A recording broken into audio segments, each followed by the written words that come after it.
Hello everyone and welcome to the Carnegie Innovative Series. My name is Lawrence Mba and I'm a consultant in strategy and business growth. Our topic for today is coming by popular demand. We've received requests. We actually do receive requests very often from listeners on various topics.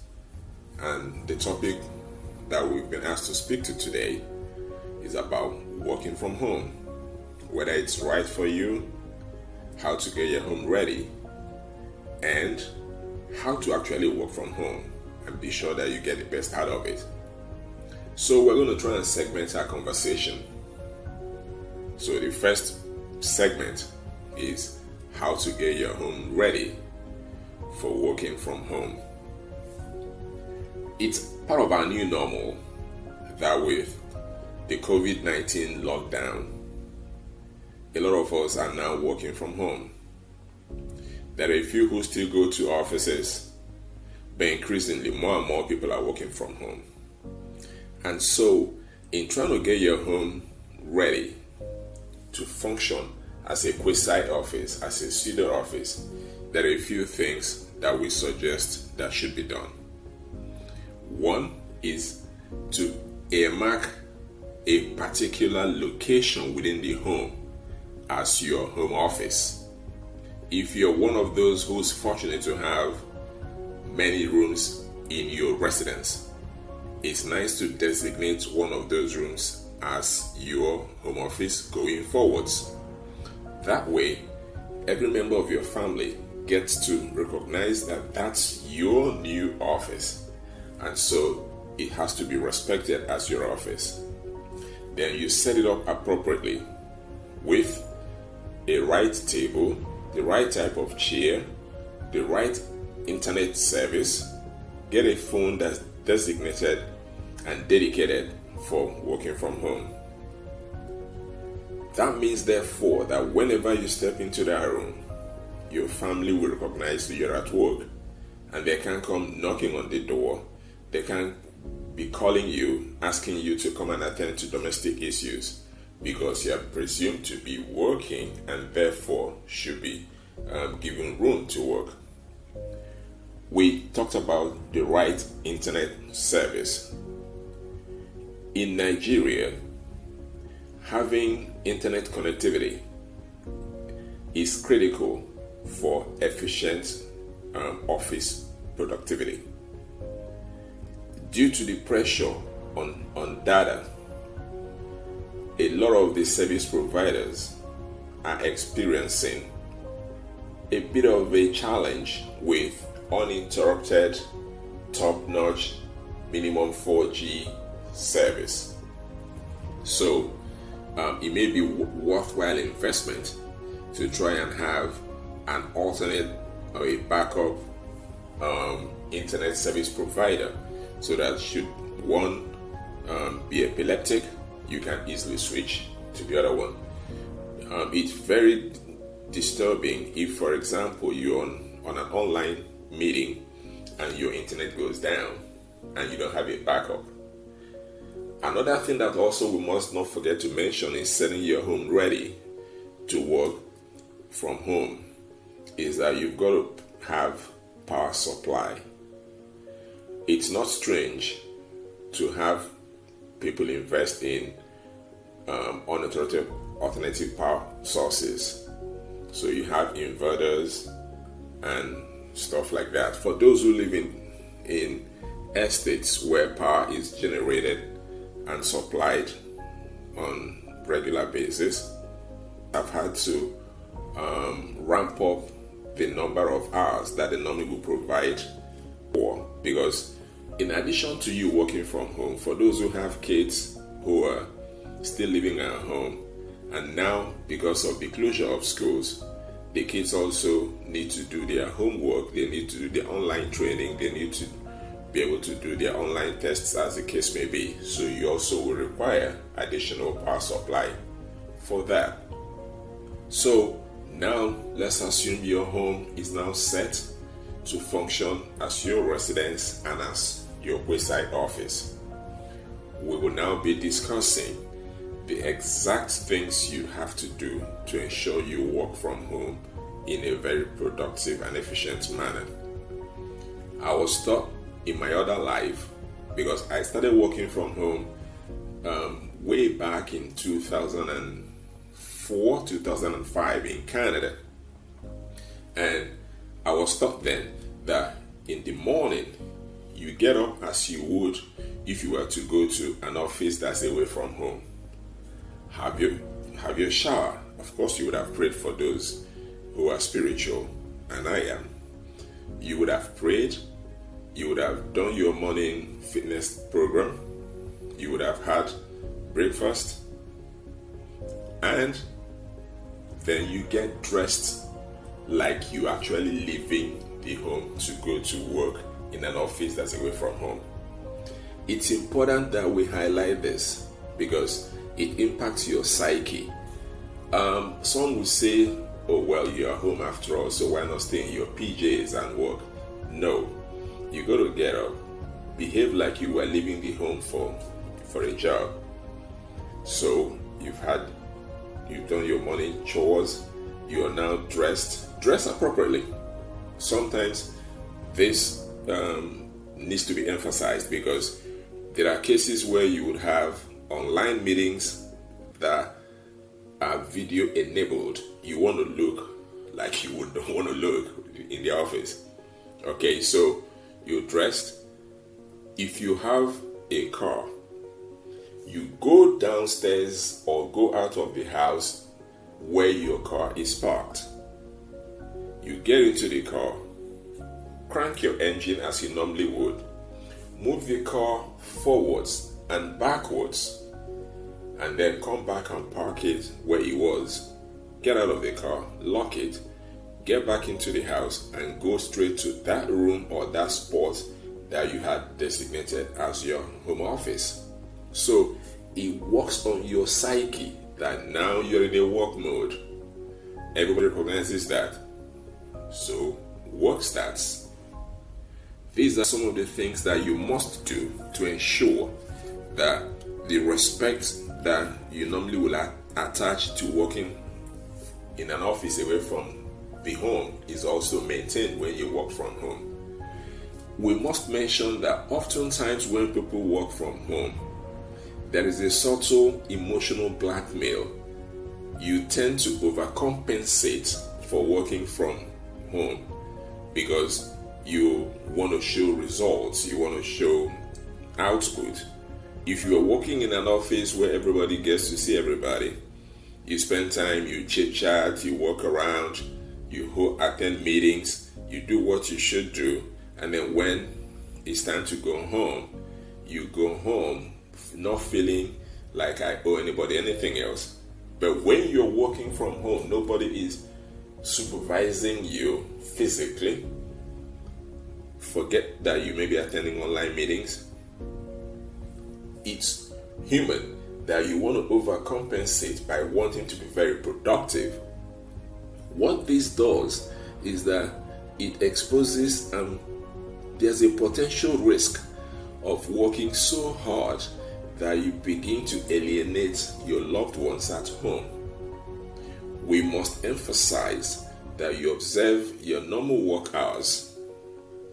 When work is over, it's over. You don't take work home. You shut down, leave that room that you were working out of in your home. Now go into your bedroom or wherever. Get out of the clothes that you wore to work. Get into your normal street clothes for home and spend time with your loved ones. That way you maintain some balance. We've had psychologists report of strains and stretches and pressures in relationships and marriages from working from home. So this is one way to ensure that that does not happen to you. I also need to add that by working from home, there's a financial benefit. What do I mean by that? If your home is on a mortgage, let's assume you have a 4-bedroom home and you are now going to be using one of the rooms out of the 4 as a home office. It means therefore that 25% of your mortgage becomes tax deductible. Again, you need to confirm that this applies to your jurisdiction. But for most, that's the way it would work. So 25% of that mortgage that you would have paid on a month-to-month basis becomes deductible when you file your taxes. So there's an advantage to that. These are some of the things that one needs to be aware of when you work from home. Going back again to the issue of the internet, you must proof your laptop or desktop that you're using to work, or a mobile device. You do not want to have your system compromised such that hackers can have a field day. It's actually nice if you have a dated laptop for work and another laptop for your non-work related activities. That way, the one for just purely working has extra security features in place, and you do not use it for recreational or non-work activities.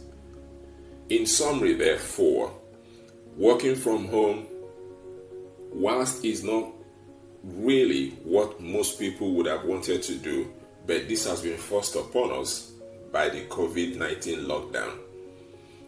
Some companies have already said that all employees are now to work from home, which means that the hitherto brick and mortar offices that they had now will be liquidated. So there's some corporate saving therefrom. For those who had to also go rent accommodation to be close to their offices, they no longer need to do those because now they're working from home.